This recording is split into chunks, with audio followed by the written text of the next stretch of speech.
Öncədən bir məlumat verim hər kəsə. Bugünkü mövzumuz hər kəsə yad olmayan, tanış olan məsələdir. Şirkətlərdə tez-tez eşitdiyimiz, sadə dildə desək, yeyinti halları eşidirik.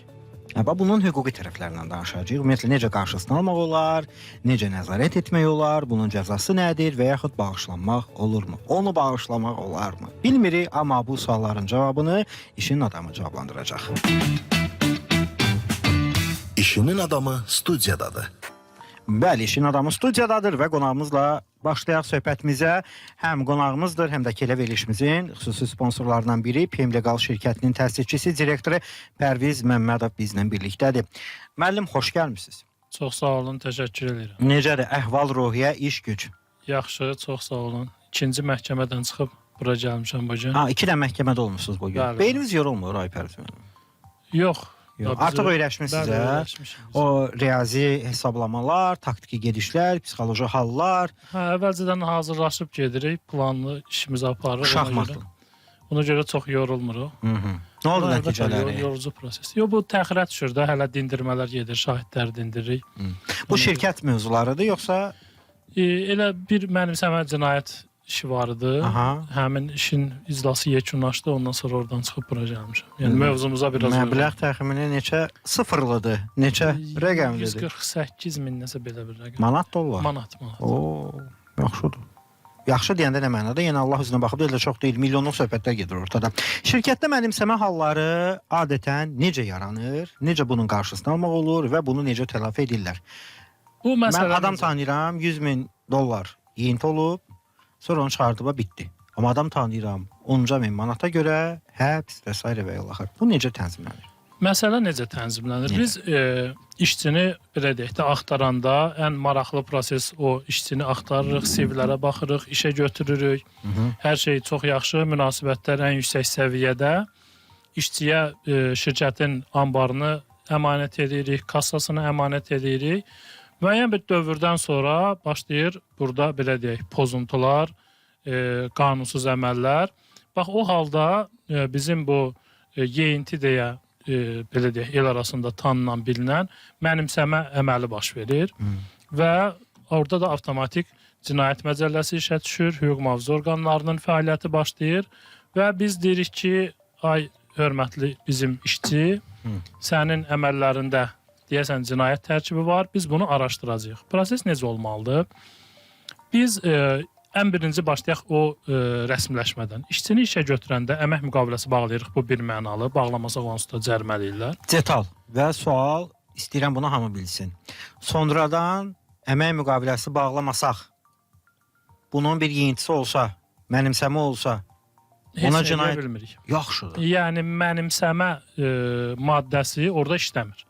Orada artıq baxılmalıdır, ya oğurluq ola bilər, ya müəyyən əvvəlcədən formalaşmış niyyəti varsa dələduzluq ola bilər, amma mənimsəmə heç deyil. Çünki bax, bu çox yaxşı bir məqama toxundunuz. Mənimsəmə olması üçün həmin o mənimsədiyim əmlak mənim qanuni sahibliyimdə olmalıdır. Yəni, bax, bu studiyada gördüyümüz inventarlar Kamran müəllimə belə deyək də təhkim olunursa, əgər siz buranın deyək ki, rəsmi işçisiniz, sizə deyirlər ki, bax, bu 4 dənə kamera, bir monitor, 5 dənə mikrofon, bunlar sizə təhkim olunub. Əgər siz bunlardan hər hansı birini götürüb özünüzlə evə aparırsınız, götürüb aparıb satırsınız və yaxud da götürüb dostunuza bağışlayırsınızsa, bu halda siz mənimsəmə cinayəti törətmiş olursunuz.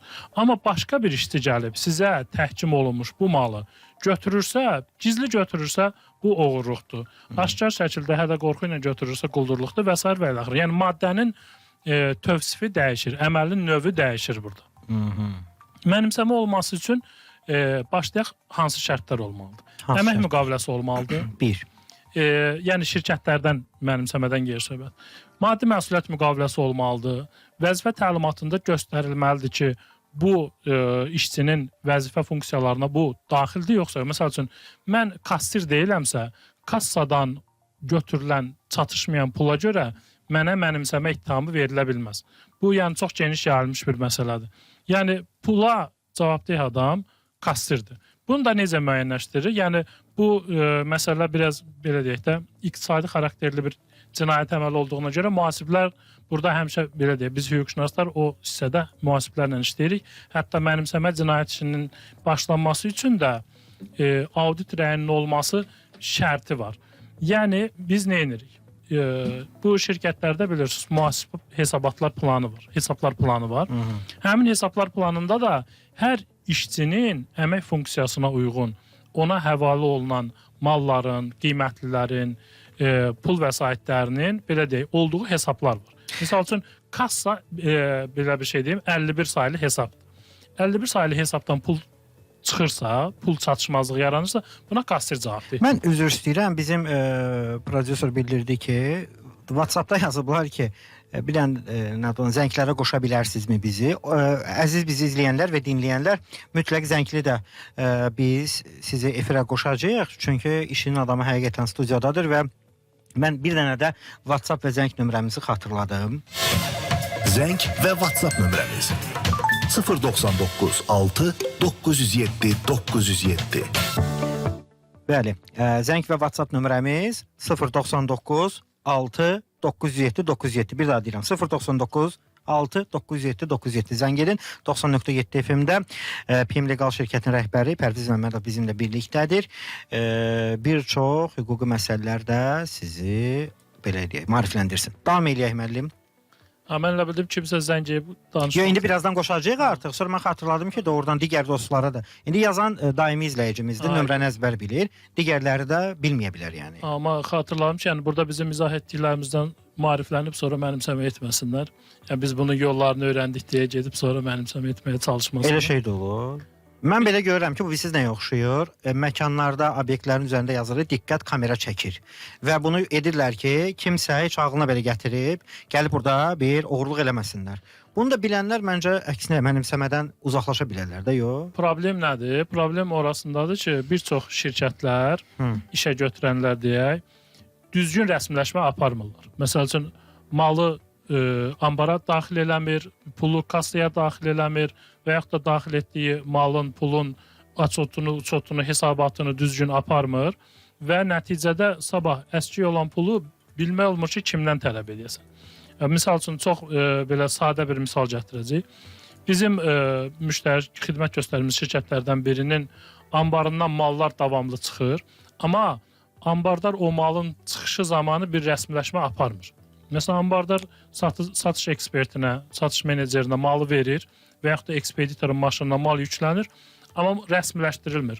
Baxanda sistemdə, məsəl üçün, bircə proqramda adını istəyə bildiyimiz, bu proqramda baxırsan ki, mal ambardadır, amma ambardadır ki, mən verdim satıcıya, apardı hansısa mağazaya. Sistem göstərir ki, nəzarətdədir, amma əslinə qalandı. Düzgün rəsmiləşdirmə olmur. Və əgər ambardan məxaric eləmirsə həmin malı, yeyinti halı, faktı aşkarlananda, mənimsəmə aşkarlananda məsuliyyət qalacaq ambardarın üstündə. Amma faktı ki, belə deyək də, o and içə bilərik, amma ispat eləyə bilmərik məsələsi orada. Biz hamımız bilirik ki, satıcı aparıb, amma onu ona sübut eləmək olmur. Nəticədə dəymiş zərəri məcbur olur ambardar ödəməyə. Bax, ona görə hər addımı, yəni onu mühasiblərdə həmişə bizdən bir 5 addım öndə tələb edirlər ki, bu rəsmiləşdirmələr addım-addım getməlidir. Aparmayanda bax belə problemlərlə rastlaşır. Yəni mal ya ortada qalır, neytral bir statusda qalır, ya da əslində heç o əməli törətməmiş şəxs məcbur olur, əmək haqqından onu ödəyir və yaxud da məbləğlər çox böyüksə iş gedir hüquq mühafizə orqanına və baxırsan ki, əslində heç bir təqsir olmadığı halda sadəcə biz yol verdiyi bir səhvdən, bir xətadan artıq biz onun məsuliyyətdən azad edə bilmirik. Çünki biz bu prosesin hər iki tərəfində varıq. Həm işçiləri təqsirlənən şəxs qismində müdafiə edirik, həm də zərər çəkmiş şəxsin nümayəndəsi qismində onlara dəymiş zərərin bərpa olmasına bağlı həm hüquq mühafizə orqanlarına müraciət edirik, həm onu ibtidai istintaq dövründə müdafiə edirik, həm də məhkəmələrdə onların müdafiəsini həyata keçiririk. Çox belə maraqlı söhbətlər var burada. Çünki bu yeyinti ilə bağlı deyək, mənimsəmə deyək buna qanuni formada biz nə yalan deyək, çox tez-tez rast gəlirik və bir də baxırsan ki, bir çox şirkətlər, rəhbərlər, əməkdaşlar bu tip məsələlərdə sanki elə bil ki, bunun 4 il oxuyub məktəbini, diplomunu alıb. Desən ki, gəl normal halalcı işinlə məşğul ol, heç bir o qədər də özlərini yormazlar, amma bu qara qura işlərə peşəkarlar çoxdur bazarda. Bax o qaraqura məsələsində də bir vacib məqamı qeyd etmək lazımdır ki, bir çox hallarda baxırsan ki, şirkətin rəsmi sənədləri yoxdur. Qara mühasibatlıq dediyimiz mühasibatlıq aparılır. Amma şirkət rəhbərindən biz danışanda deyir ki, biz hüquq mühafizə orqanlarına müraciət etmək istəmirik. Bizim özümüzün də orada problemlərimiz var falan var. Sırf o səbəbdən baxırsan ki, nə qədər şirkətə dəyən zərərlər var ki, onun sadəcə belə deyək də, şəxs o əməli törədir və heç bir cəzasız çıxıb gedir. Bayaqları siz qeyd etdiniz kimi. Bizim bu Sadəcə deyirlər ki, çıx get, bir də belə şey eləmə. bizim bu qayda qanunlar var ha. Bir çox halda bəzi sahibkarlar əvvəllər daha çox idi, amma bu istər-istəməz sözün yaxşı mənasında süni qapıların bağlanması məcbur gətirir. Məsələn, sən məcbursan artıq bu sənədi imzalayasan və yaxud sən məcbursan ki, bu qaydada qanuni şəkildə çalışasan.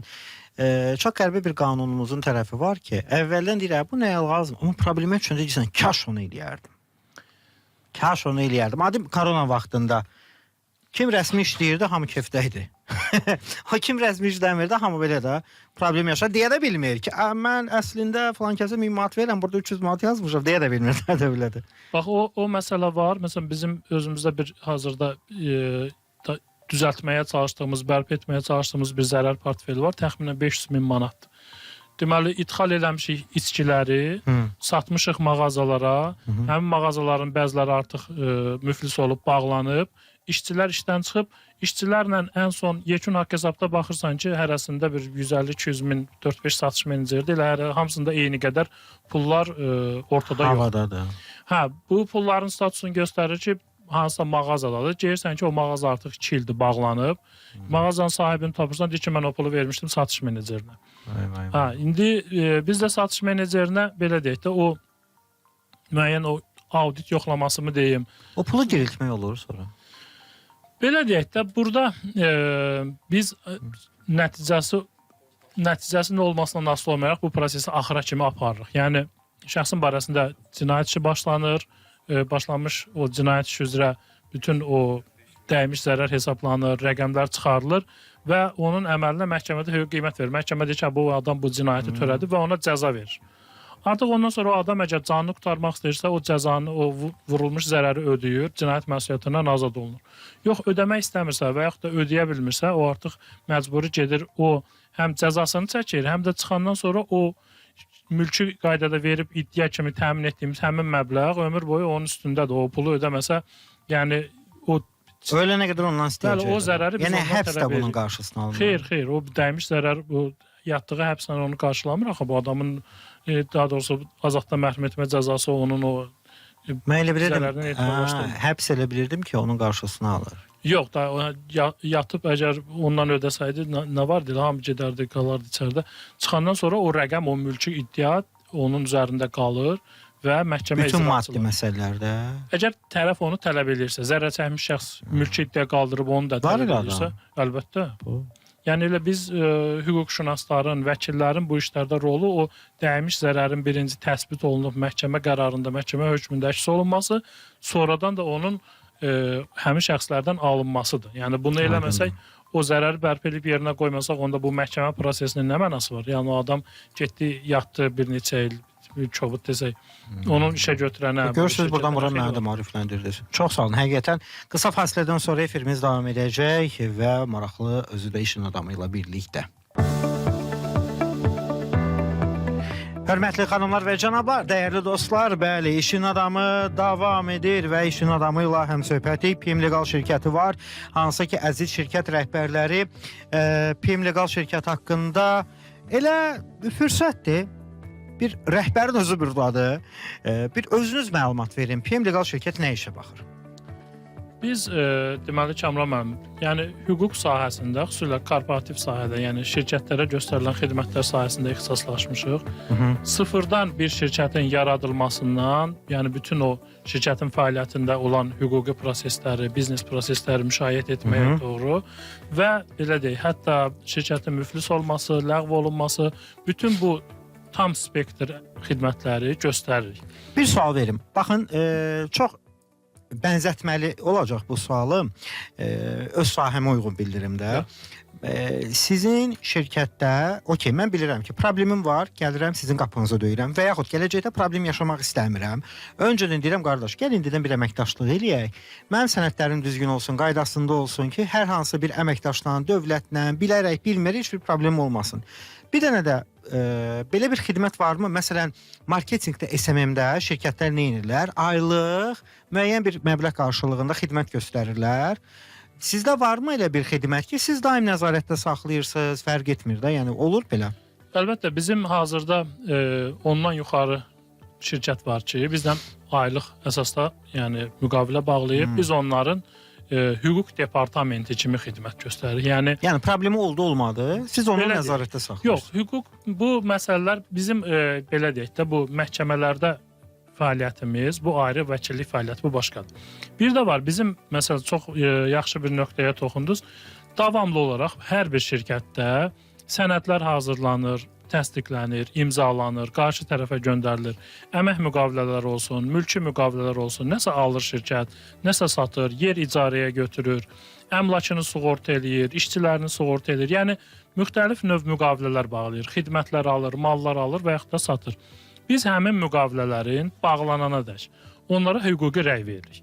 Əgər müqaviləni biz hazırlayırıqsa, şirkətin mənafeləri baxımından həmin müqaviləni hazırlayırıq və şirkət bilir ki, bu müqavilədə hər hansı bir sabah bir problem yaransa, məhkəmədə bizim dediyimiz formada bağladığı müqavilədə işi udacaq, qalib gələcək. Başqa bir məsələ ki, qarşı tərəfdən müqavilə gəlir bizə. Qarşı tərəfdən gələn müqaviləni həmən bizim əməkdaşlar oradakı hüquqi riskləri xidmət göstərdiyimiz şirkətin maraqları baxımından təhlil edirik.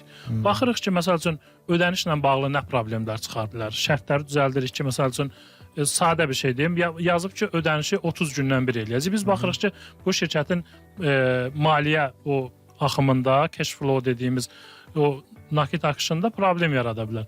Biz bunu deyirik ki, bunu 15 günə salaq və yaxud da 10 günə salaq, 5 günə salaq. Çünki sürətli dövriyyədə şirkətin kassasına pulların nə qədər tez gəlsə, o şirkətin həmin maliyyə imkanlarını, maliyyəni idarə etmə imkanlarını artırır. Sonra baxırıq, məsəl üçün, çox bəsit bir şey deyim. Bir çox bizim hüquqşünasların iştirakı olmadan bağlanan xarici şirkətlərlə olan müqavilələrdə şirkətlər nəyə fikir vermir? Nəyə? Çinlə müqavilə bağlayır, Hindistanla müqavilə bağlayır, Pakistanla müqavilə. Götürüb ora yazırlar ki, bu müqavilə üzrə yaranacaq mübahisələrə London arbitrajında baxılacaq. Bilməm, İsveçrənin hansı şəhərində olan məhkəmədə baxılacaq. Həmin o şəhərlərdə arbitrajın qiyməti, hüquqi xidmətlərin qiyməti deyək ki, başlayır 100 min dollardır. Avtomatik bu şirkətin də aldığı malın qiyməti 200-300 min manatdır. Yəni bu şirkət özünü bəri başdan müqavilə bağlayanda çox çarəsiz bir vəziyyətə salır. Biz həmin müqavilələrdə dəyişirik. Yazırıq ki, bu müqaviləyə Azərbaycan qanunları tətbiq olunur, Azərbaycan məhkəmələrində baxılır və o halda iddia qaldıranda da həmin şirkəti çəkirik buradakı məhkəməyə. Xariclə olanda hər hansı bir olubmu ki, məsələn, pulumuzu gecikdiriblər, xidmət zəif olub və s. Azərbaycan tərəfi məhkəmə ilə qalib gələ bilir. O necə olur? Əlbəttə məhkəmə qərar çıxarır və bizim bir çox ikili hüquqi yardımla bağlı. Məsələn, Çinlə Azərbaycan şirkəti iş görür. Azərbaycan haqlı tərəfdir, Çinə deyir ki, qardaş, orada bir sizin nümayəndə var, haqsızlıq eləyib. Onun cəzasını Çin verir, yoxsa Azərbaycanı gözləyirik gəlsin? O müqaviləyə görə dəyişir. Oranı da məhkəmə seçilə bilər, buranı da məhkəmə seçilə bilər, amma hər bir halda seçilmiş məhkəmə qərarı icra olunmalıdır. Yəni bu məhkəmə qərarının icra olunma, belə deyək, olunmama kimi bir çarəsi yoxdur ki, bu qərar çıxdı, icra olunmayacaq. Sadəcə belə deyək də, yəni bəzi tanınmış ərazilər var ki, məsələn Dubaydır filan. Orada biz məsləhət görürük ki, elə yaxşı olar ki, həmin ərazidə olan məhkəmələrin yurisdiksiyasını seçəsiz. Çünki orada daha rahatdır da bu məsələləri həyata keçmək. Çünki nəinki buradan qərar çıxarıb ora getmək. Amma xırda bağlanan müqavilələr var ki, onu xarici ölkənin məhkəməsini seçmək, onun qanunvericiliyini seçmək çox böyük bir risk. Yəni bu halla rastlaşan son dövr çox böyük sayda bizə müraciətlər var. Biz deyirik ki, bunu vaxtında müraciət eləsən, dəyişib nəsə eləmək olardı, amma indi heç nə eləmək olmur. Yəni, demək istədiyim nədir? Biz bütün bu müqavilələrin həm əvvəlcədən imzalanana kimi baxırıq. Şirkətin hüquq risklərini tənzimləyirik. Ondan sonra müqavilə bağlanandan sonra təhvil təslim aktlarını mütəmadi tələb edirik, nəzarət edirik, yoxlayırıq. Əmək müqavilələrini, əmrləri, ərizələri, daxili qərarların hamısını baxırıq, qanunvericiliyə uyğun yoxlayırıq və deyirik ki, burada problem yoxdur. Sabah bu işlə bağlı bir mübahisə yaransa, biz bunu məhkəməyə verib qalib gələcəyik. Amma baxırsan ki, məsələn, bizə işlər gəlir, hansı ki, sadəcə bayaqları siz qeyd etdiyiniz kimi, sadəcə məhkəmə olanda bizə müraciət edilir. Baxırsan ki, nə müqavilədə imza var. Müqaviləni indi hamı necə edir? Çapa veririk, bir tərəf imzalayır, taksiyə qoyuruq ya da sürücü aparır. Orada da qaldırırlar yuxarıda kim imzalayır, kim imzalayır. Təcrübə danışır, təcrübə. Yəni o ciddi orada problemlər var. Təhvil aktları, satıcıya versən aparır qarşı tərəfə imzalatmır. Ya da aparır elə yanda ambarın yanında özü imzalayır, gəldi ki, imzalatdım. Sonra ekspertizada verirsən baxırsan ki, imza saxta çıxdı. Yəni Oydu. bu cür problemlər olmasın deyə mütəmadi hüquqşünaslar bu nəzarəti həyata keçirməlidir. Bax, bizim şirkətin əsas vacib rolu ondan ibarət ki, biz davamlı olaraq şirkətin risklərini bir nəzarət mexanizmi kimi yoxlayırıq. Sizin şirkət doğru zamanda, doğru yerdədir. Yəni o çox qədər lazımlı bir sahədə. Hələ mən özümü, yəni mən mikro sahibkaram da, yəni heç o etap aşmamışam. Kiçik sahibkara qədər qalxmamışam. Mən mikro sahibkaram. Mən belə bu tip problemlər yaşayıram. Amma biz elə bilirik ki, təkcə pul qazanmaqla sən böyüyə bilirsən. Yox. Pul qazanmaq olur, amma bir də görsən ki, o 5 ilə 10 ilə qazandığın pulu bir saatın içində sadə bir səhvin qarşılığında Mən sizə belə bir şey deyim ki, məsəl üçün şirkətlər var ki, hazırda 1 milyondan yuxarı bazarda malı var, nisyə satıb və onların pullarını yığa bilmir. Onlar necə bölünür? Yaxşı, mikro, kiçik sahibkar, neçəyə qədər, nə qədər dövrü olmalı? O son dövrlər dəyişib onlar. Açığı heç əzbərə də bilməm. Nazirlər Kabinetinin bir qərarı var, onunla tənzim. Gələ baxım, indi yağılıma gəldi bu sual. Nəysə, davam eləyək müəllim. Deməli, sonra əsas problemlərdən biri nədir? Üzləşmə aktlarının imzalanması. Bu gün sosial şəbəkələrdən hansısa birində bir biznes konsultant bir yoldaş da yazmışdı ki, şirkətlər, məsəl üçün, mən bir şirkətə mal satıram, 6 aydır, hər həftə ona mal göndərirəm və yaxud da ayda 3 dəfə, 5 dəfə mal göndərirəm ona. Aramızda biz üzləşmə aktı imzalamırıq. Onların mühasibat sistemində görsənir ki, onların bizə 50.000 borcu var. Bizim mühasibat sistemində görsənir ki, onların bizə 200.000 borcu var.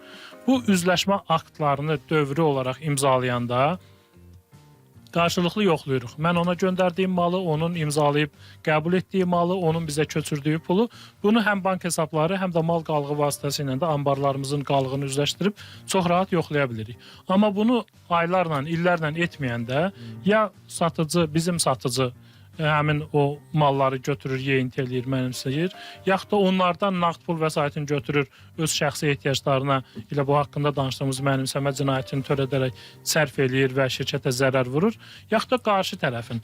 Deyək ki, o bizim ambardan götürdüyü malları satır, pulunu götürür, xərcləyir, amma əslində bildirir ki, həmin malları güya geri qaytarıb bizə təhvil verir. O qarşılıqlı üzləşmə aktları tez-tez imzalanır. Cəzası nə qədərdir bu tip əməllərin? Çünki bu dəqiqə bazarda ən aktual mövzulara toxunursunuz. Təxmini. Yəni belə götürün də bu hətta 1 il, 3 il arası mı? Yox, 10 ildən yuxarı da var. 14 ilə kimi olan hissələri də var. Yəni məbləğlərindən asılı olaraq 500.000 manatdan yuxarı. Yəni sən 20 ildə yatıb çıxsan, gəlirsən yenə o pul sən verməlisən. Yox, o zərər onun üstündədir. Yəni əmlakı varsa həmin əmlakına da yönəldilə bilir, əmlakı götürülür, zərərin ödənilməsinə bağlı satılır və s. və ilaxır. Yəni bu prosedur sona kimi ta ki həmin şəxsin hüquqlarını pozduğu şirkətin, fiziki şəxsin, hüquqi şəxsin o hüquqları tam bərpa oluna kimi biz bu prosesi davam edirik. Yəni o içəri düşsə belə biz ondan əl çəkmirik belə. Çöbut deyək. Bu sosial şəbəkələrdə mən çox üzr istəyirəm bu ifadəmə görə. Ağılsız arada o qədər boş paylaşımlar görsənir. Bu yaxınlarda biri qarşıma çıxıb deyir ki, məsələn, neçəsə milyon manatı qazanmaq üçün sən həyatında bu qədər il yaşamalısan. Amma sən bunu mənimsəsən, oğurlasan, daha az il həbsdə yatıb çıxacaqsan, sonra götür xərclə bunu. Belə tip zərərli informasiyalar gətirir bilirsiniz nəyə çıxardır. Bir də görsən, 1 milyondan bir nəfər belə buna inansa, yəni də onun həyatı puç olacaq. Ona görə də çox ciddi şəkildə biz özümüzü maarifləndirməliyik, övladlarımızı, yaxın çevrəmizi maarifləndirməliyik və sırf buna da xidmət edən layihələrdən biridir bizim layihəmiz. İşin adamı olmağına baxmayaraq proyekt, yəni sırf biznes nümayəndələr gəlir, uğur hekayəsini danışır. Biz bundan yekunlaşmırıq. Bizim əsas məqsədimiz nədir? Hər sahənin işinin adamı öz sahəsindəki risklərdə danışır.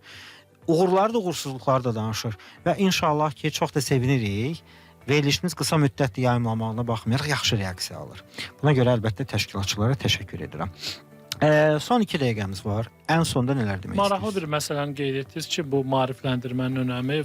Amma burada bir məsələ də var ki, Cəmil müəllim, onu da qeyd etmək lazım. Gəlin belə danışaq. Bizim bir studiyamız var. Biz buranın oğurluğun qarşısını almaq üçün nə edirik? Bura bir dəmir barmaqlıq düzəldirik, müşahidə kamerası qoyuruq və s. Yəni bunları edəndə biz o oğurluğun qarşısını bir 80-90% almış oluruq. Bax, bu şirkətlərdə hüquqi prosedurlar, audit sistemi, mühasibət sistemi, hüquqi xidmətin düzgün qurulması da bir növ o müşahidə kamerası, o təhlükəsizlik tədbirləridir. Bunu əvvəlcədən edən şirkətlər belə itkilərlə, belə yeyinti hallarına rastlaşmır. Bunu etməyən şirkətlər isə, hətta keçən dəfə biz efirlərin birində də qonaq olanda bildirdim, şirkətin müflis olacaq qədər böyük itkilərlə rastlaşmasına da gətirib çıxarır. Ona görə bu nəzarət mexanizmlərini vaxtında qurmaq lazımdır ki, şirkət o problemlərlə üzləşməsin. Bəli, vaxtında.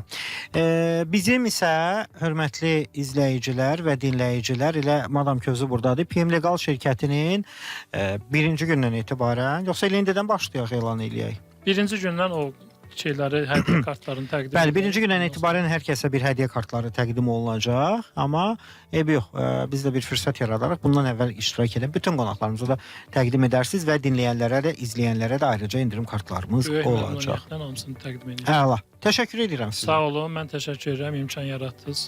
Fikirlərimizi bölüşdük. Bizə xoşdur və gələn həftələrdən artıq biz həm də sizin ofisinizin inşallah görüntülərini görəcəyik. Efirdən sonra yenə görüşürük sizlə. Uğurlayıram sizi. Əziz dostlar, hörmətli xanımlar və cənablar, PM Legal şirkətinin təsisçisi bizlə birlikdə idi. Pərviz mənim uğurlayıram və digər sponsorlardan da danışaq. Sponsor məlumatı. Sponsor məlumatı deyirik və nəzərinizə çatdıraq ki, əziz bizi izləyənlər, həmçinin dinləyənlər, əgər siz xüsusi olaraq Çindən avtomobillərin ehtiyat hissələrini axtarırsınızsa, aksesuarlarını topdan və pərakəndə satışını həyata keçirən bir şirkətlə tanış edək sizi. EV Parts'dan gedir söhbət və biz nə edək? Ona görə də diqqətlə bizi dinləyin. EV Parts'dan 050 236 9505 və 050 236 28 82 nömrəsinə zəng edib avtomobil ehtiyat hissələrini əldə edə bilirsiniz və EV Motors'dan isə siz Çindən avtomobil sifariş edə bilirsiniz.